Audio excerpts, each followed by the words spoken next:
अधिकार आउनु पर्यो कि त्यही त भनेकै मैले यता अस्ति हाम्रो ग्रुपहरू गइरहनु छ नि है सबै अझै पनि जानु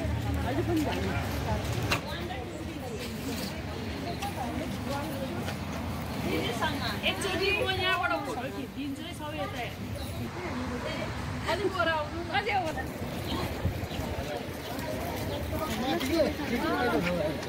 अर्को हुन्छ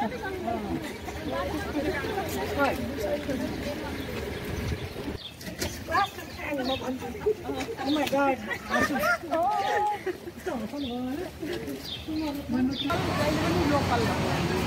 डायमंड शेप को आने बित्तिकै त्यो एक्सप्रेस हो त्यहाँ ज्याक्सन हाइटमा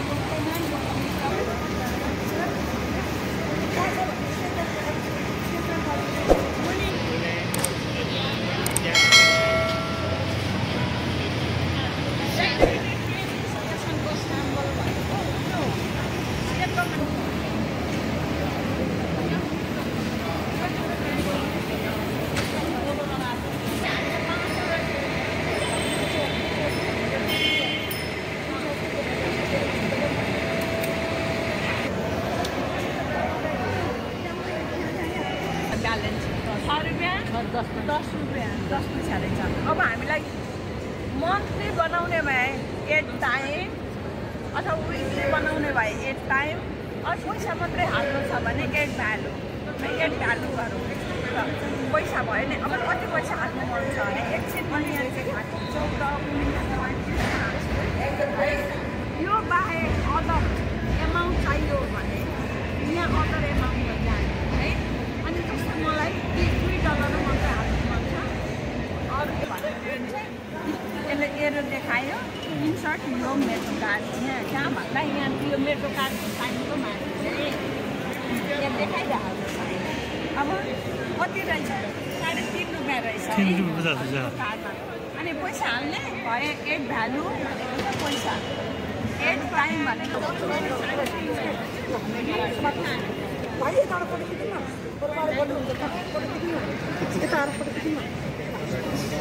उहाँले गरेको हेर्नु चाहिँ कसो गऱ्यो त्यसलाई के हो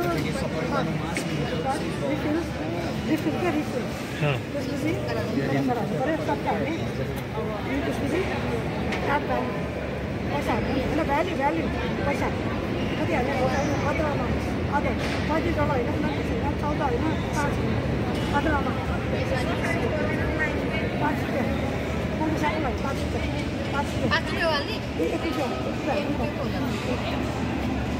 ₹5 हाल्ने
एकदम अन्यलमा थिएँ।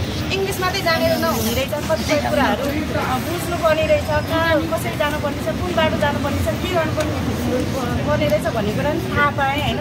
यहाँ आएर भित्र छिर्दाखेरि कोसँग सोध्नुपर्ने रहेछ, कस्तो लुगा लगाएको मान्छेसँग बोल्नुपर्ने रहेछ, कसरी लाइनमा बस्नुपर्ने रहेछ भनेर एकदम उहाँहरूले सिकाउनु हुँदाखेरि म एकदमै खुसी छु।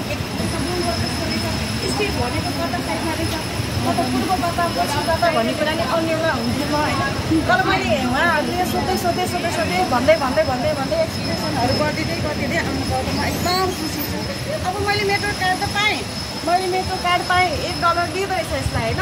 अब यसमा $1 मात्रै, यसको $1 पर्दो रहेछ। तर यसमा कति डलर एकचोटि जाँदाखेरि चाहिँ कति डलर लिँदो रहेछ भन्ने मलाई थाहा थिएन। तर त्यहाँ थियो $2.90 पैसा लिँदो रहेछ एकचोटि जाँदाखेरि। फेरि फर्किँदाखेरि $2.90 रहेछ।